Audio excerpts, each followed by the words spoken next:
You can never ever leave without leaving a piece of you.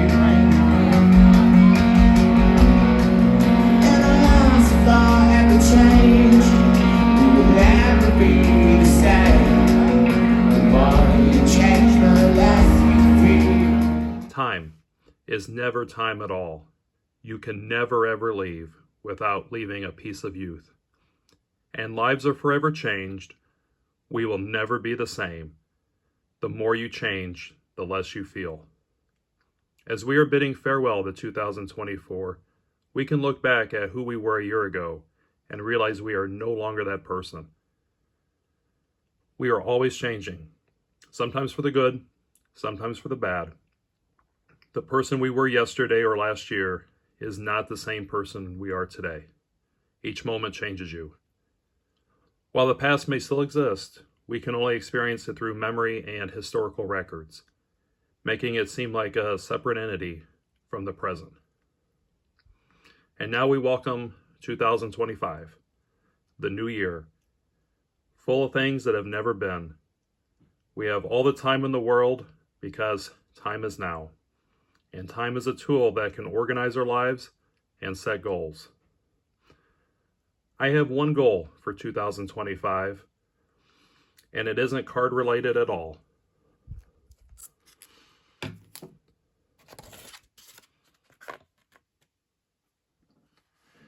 And it is to run a marathon before my 40th birthday. I am registered to run the Illinois Marathon in April, and I am trying to use every bit of energy and focus into that goal. Where does that leave me with collecting? I'm not really sure.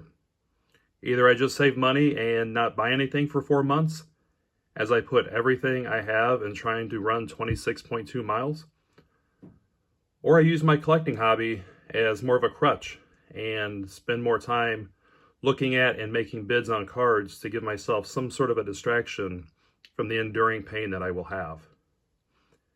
And I know the pain is coming. This is the third marathon I've signed up for, and I am 0 for 2 on completing 26.2 miles. The first one I signed up for, I broke my foot during a training run, and the second I contracted the flu the day before the Chicago Marathon in 2013. I'm now 12 years older, not in as good a shape as I once was, and have more responsibilities. But I am finished with almost 2 weeks of my 18-week training plan. But as Billy Corgan of the Smashing Pumpkins sings, you know you're never sure, and you're sure you can be right if you held yourself up to the light. And I'm definitely not sure, but I feel I can turn all my focus into it. I can be right and finish the 26.2 miles. As for 2024, though, it was a year that I set aside to really save money for some much bigger cards and to buy less.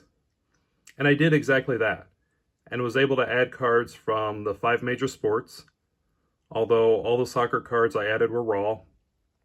And for the sake of this video, I will just kind of do a recap of my graded cards that I've added.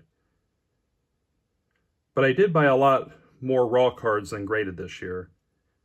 But for graded cards, I only added 19 cards in 2024. 7 baseball, 7 basketball, 4 football, and 1 hockey.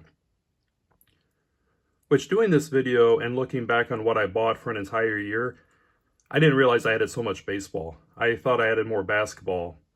But it's a good exercise to see how your collecting went for the year. And whether you make videos or not, I'd recommend kind of looking back on the year and seeing what you did. But I didn't even buy my first card until March. And it started with this 2001 Topps Chrome of Albert Pujols. And it ended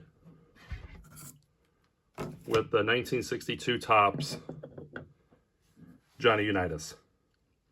And everything in between I will show in a tabletop fashion. Some of you seen before, others I haven't shown, but I hope you enjoy. And something I didn't realize until I threw everything out was All of my baseball cards I added were either St. Louis Browns or St. Louis Cardinals, besides this Earl Torgeson and the Dick Groat. So very St. Louis heavy for me. McHale's rookie. Jordan's pretty cool. Mel Daniels rookie. The beautiful Pete Maravich. And that Jacques Plante's the only hockey I added. Roosevelt Brown.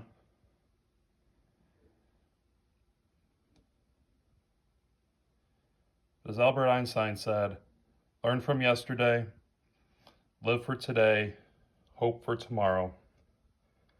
Happy New Year, everyone, and enjoy your collection.